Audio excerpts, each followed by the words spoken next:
I strongly believe that it's every Christian's job to seek out after that one.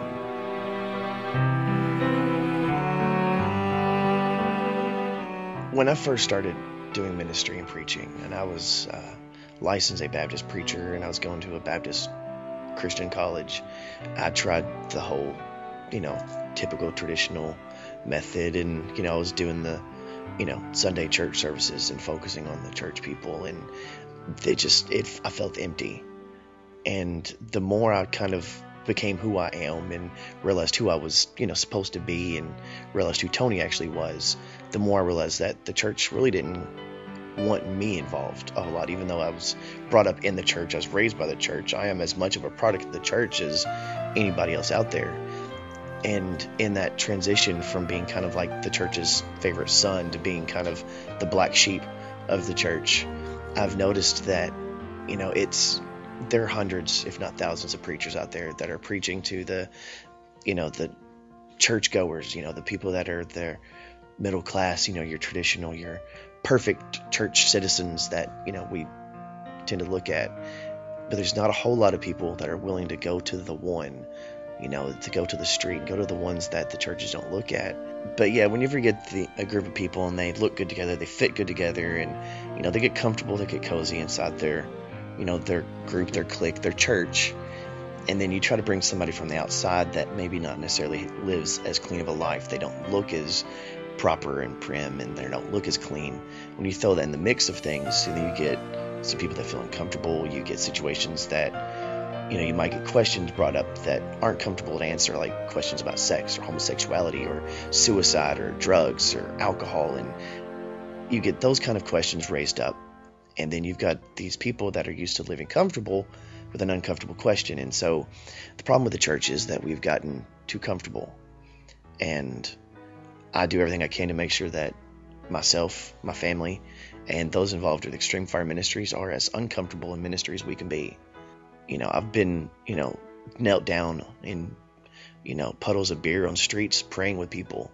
And it was not a comfortable situation, on a dark street in New Orleans, praying with this kid that looks a lot like me, but was from a city and from an area that I know he wasn't coming from the same place as me. But like I've said 1,000 times, Christ wasn't comfortable on the cross when he died for us.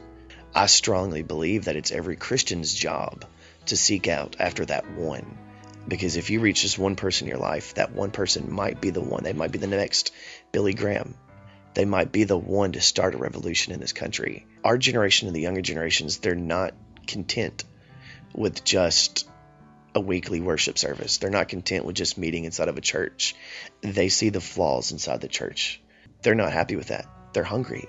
They're hungry for a truth. They're on fire. They're wanting something more than just a weekly service that says, you're going to be okay. Just, pretend like nothing's wrong and move on with your life. They want the truth, whether it hurts them, whether it makes them happy, whether it makes them sad. They want something real. We believe that the body of Christ should be unified as a whole. And in doing so, it requires working with denominations and groups and segments of the Christian faith that don't necessarily view things the same way as you and don't necessarily want to do things the same way in the same method as you. You might not agree with the way they're doing things, but they're on the same team as you. And if you have to kind of meet them halfway in order to achieve something together, then that's what it takes. Keeping faith, hanging in there, staying strong, and finding a minister or somebody that you can look to that's willing to not necessarily hold your hand, but to keep you uplifted and just ride the storm with a body of Christ that isn't going to be stagnant. That's not going to let you be stagnant. That's going to keep you strong and keep you moving forward. And you stick with them and keep your faith, keep your eyes on God, and ride the storm. And before you know it, you're going to be in clear waters and your life will never be the same. And it's a gradual process. It's not something that happens overnight. And it happens so gradually that a lot of times you don't realize it. But it takes faith.